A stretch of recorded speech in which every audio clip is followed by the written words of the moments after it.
Hey everybody, how's it going? My name's Claire Bartlett. I'm the USTA Southern Tennis Service Representative for Tennessee, and today I'm talking with Andy Brandi. Andy, how's it going? Good, Claire. It's good to be with you here today. Yeah. Hey, thanks for spending this time with us. To our listeners and our viewers, I'd like to read a quick bio for Andy. Andy Brandi is the co-head coach of the men's tennis team at LSU along with his son Chris. He is one of the most successful coaches in the history of college tennis and has led the Tigers to 10 overall wins and 2 SEC victories. Andy has coached at numerous places such as University of Florida, go Gators, IMG Voluntary Academy, the Everett Academy, and the Harold Solomon Tennis Institute, to name a few. He has also coached many professional players, including Lisa Raymond, Ryan Sweeting, Carling Bassett, and the Olympic gold medalist Elena Dementieva, and the list goes on, more of which we'll cover a little later in the interview. Andy is also on the junior competition committee for USTA Southern. Andy, thanks again for coming on. Pleasure. Yeah, how have things been going? How have you been doing, and what's been going on in your world? Well, on March 13th, they shut down the actual program per se, and so it's 97 days going, and it's a matter of keeping up with the guys on a weekly basis and seeing how they're doing and what they need to be doing, as well as following their academic progress and doing a lot of recruiting. I mean, it's given Yeah. us the opportunity to really spend a lot of time and reach out to a lot of different people, and it's been very productive as far as recruiting. But we'd like to be on the court with the guys, and hopefully, Yeah. by the middle of July, it'll happen.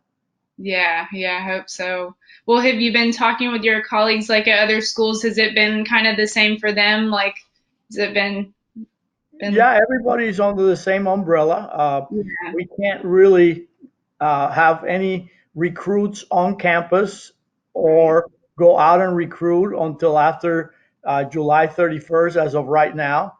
We Hmm. don't know if they're going to extend that or not. Yeah. So we're just sitting tight and using, emails and Zoom calls and, you know, a lot of texting and Right. actually, calling the new recruits that are available. Right. Well, and you're also on the NCAA rules committee, and I know you said like there's just a lot of up in the air, so it's kind of hard. But do you foresee anything changing here soon, or do you think it's going to be more long term? What do you think about that? No, I think things will remain as they are. I mean, there's so much uh, that we really don't know as we move forward Right. with this virus that I think no one is going to really make any changes or make any adjustments until we go back to the normal everyday collegiate tennis life and Yeah. see what adjustments needs to be made once it all begins again. Yeah, for sure. Well, and so now, seniors, they have that option for the extra year. They don't have to, but universities are kind of leaving it in their hands. What do you think about that? And how do you think that's going to affect like junior players? Well, I think it's a fair thing. I Mhm. mean, we basically maybe played half of the season, and for them to finish the year of their collegiate career on a half and 50% of what they could have accomplished is not really fair to them. Every Right. university is different. Every university handles that differently. Here, they had made the commitment that they are going to honor the scholarship if the athlete wants to return. Some universities do not give them that opportunity. They say that you've been here 4 years, it's Mhm. time for you to go and move on, and so it's different from every institution, but I think it's a very fair thing to give everybody an extra year because they didn't get the chance to finish the year. Right. Yeah. Well, and you mentioned earlier, it's a big opportunity for recruiting now. And so what are some recruiting trends that you're seeing, and what is your recruiting process looking like at the moment? Well, as of the 15th, we're able to start calling juniors. Yeah. Yeah. and started recruiting juniors. We're not Mhm. allowed to contact any sophomore or freshman. Yeah. So, and they're not allowed to contact us. They're not even allowed to come on campus to look at facilities unofficially. Right. So, you know, starting June 15th, we start reaching out to the athletes that would be here in 2021. Mhm. And we start the dialogue. Obviously, we can't go in person because of the NCAA restrictions with no in person recruiting until July 31st. And then hopefully, we'll be able to go see them play at the National Hard Courts, Mhm. which they've Yeah. moved now. Yeah. So, um, Yeah. but for me, I think it's great that they're able to begin the recruiting process. I think Mhm. it's a little difficult, in my opinion, for them to commit to a Yeah. school that early because a lot of things change. A lot of, you know, the coach might not be there. In Right. some cases, they're dropping tennis programs. So the Yeah. program might not be there by the time they get to school. So I liked the process before where they made the decision their senior year. Mhm. Um, and so what we're doing now is being in touch with the players that we're interested in and Right. hopefully bring them in either in the fall or in the spring to visit so Mhm. that they can see the facility, see the program, uh, get acquainted with the academics, and are able to make the decision and to see if they want to, you know, come and play for LSU or not. Right. Yeah. Well, so with all this going on, do you have any advice or suggestions for parents and players just amidst this whole situation and like you said, deciding or not whether to go to school? Like, what advice or suggestions do you have for them? Well, I think, you know, especially for juniors, it's the process begins by making a list of schools. Hmm. And you have to be realistic. We all would like to play for a school that will win a national championship, but uh, all in all, you have to gauge your ability, see where you fit best, see where the school fits your area of interest in studies, and you know the demographics, whether you want to be in the south, up north, out west. But I would start with 10 schools and reach out to them and see what the interest in, and hopefully probably in a matter of a couple of months I would shave it down to 5 schools and Yeah. try to schedule the 5 paid visits to campus, Hmm. and then proceed with the process there. But I think the biggest thing is that they have to be realistic and they have to be sensible about where they see themselves and Hmm. where they can go and contribute to the program, because Yeah. you know, with a certain ability you can go to a program and really never play for 4 years, and I don't Right. think that that would be a lot of fun. So Yeah. pick the right program for you, the right university with the right academics and the right environment where you can flourish Hmm. academically and athletically and be Hmm. happy for 4 years. Yeah, yeah, great advice.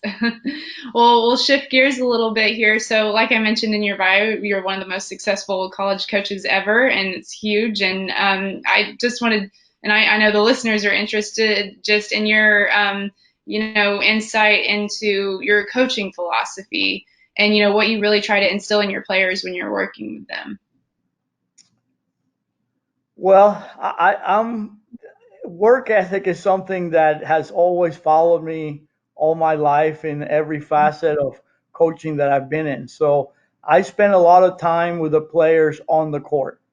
Mhm. I believe that my job as a coach is to, especially as a college coach, to make them a better person, a more well rounded person, and the same with a tennis player.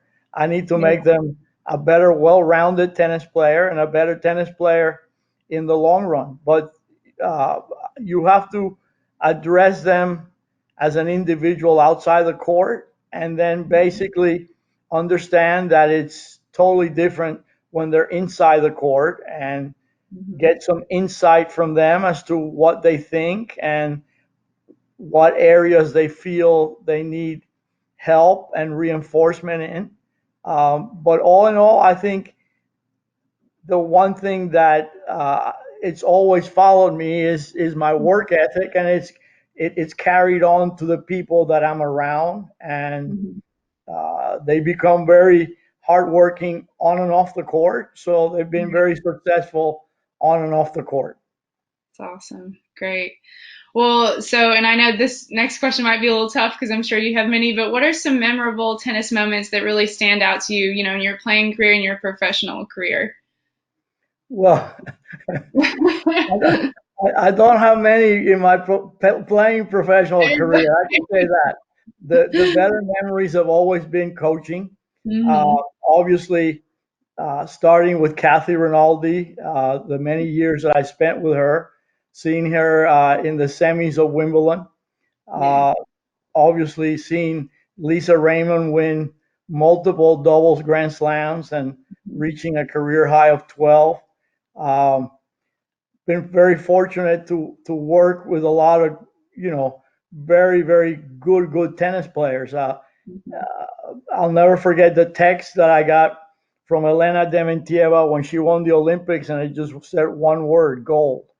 So there, it's from the professional side, that's been very rewarding to see those individuals do well.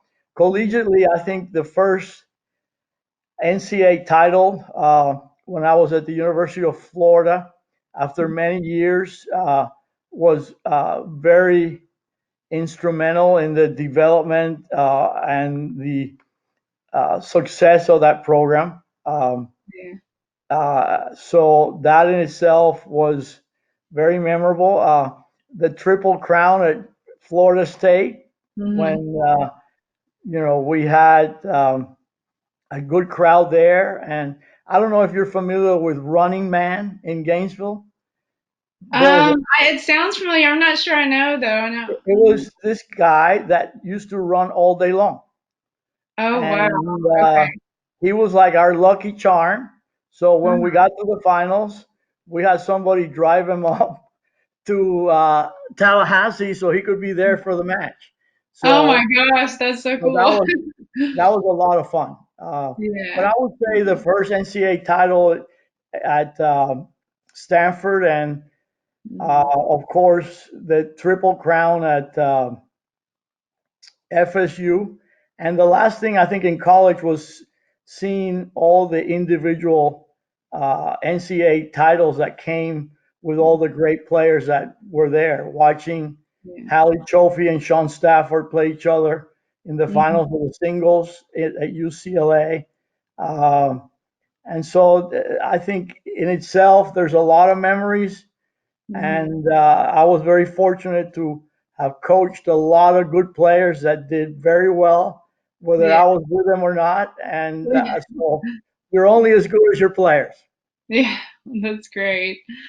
Well, so and this is a little shift, but what have you been doing? I know you've still been working and everything in quarantine, but what else like in your free time besides tennis have you been doing to keep yourself busy?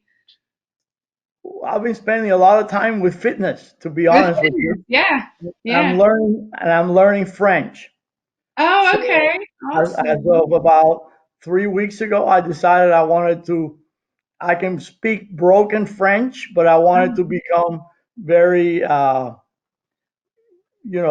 I could speak it fluently. So Yeah. about 3 weeks Yeah. ago, I started learning French.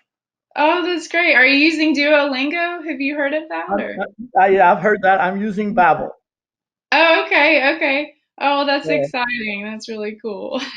it's been fun. It's, every day I sit down for 30, 45 minutes and Mhm. write it out. Oh So yeah, yeah. Well, that's hopefully, great. hopefully by the end of the summer, I'll be able to do it. Yeah, there you go. Well, lastly, what are you looking forward to, in the future and beyond? Well, I'm excited about what's ahead of us here Mhm. at LSU. We've had a very good recruiting year. Mhm. So far, we've signed 3 players two of which have good ATP rankings. Yeah. And so the level of our team will be way higher than it's been. That's And awesome. so I think there's a lot of success in the horizon with this team, and we're still not done recruiting. We still have one more person that we're trying to bring in January. So I think all in all, our goal was to be somewhere in the top 20 in the country in Yeah. 4 to 5 years, and I think we're close. Yeah. So Great. we're Well, great. looking forward to it. Yeah. Well, all the best with that, and thanks so much for coming on and sharing your time with us today. Really appreciate it. Paige, it's been my pleasure. I appreciate you asking me, and Mm. I think it's a great thing that the Southern Tennis Association is doing this for all their members, because I think it's, for kids going to college, it's a very important decision, the first Yeah. big decision that they ever going to make. And I think the more guidance they have, the better decision they'll make. Yeah, yeah, no, for sure. Well, thanks again, and thanks to our listeners and our viewers. We appreciate you also, and hope you all have a great day. We'll talk to you soon. Thank you, Bye. and go Tigers. Yeah, go Tigers. Bye.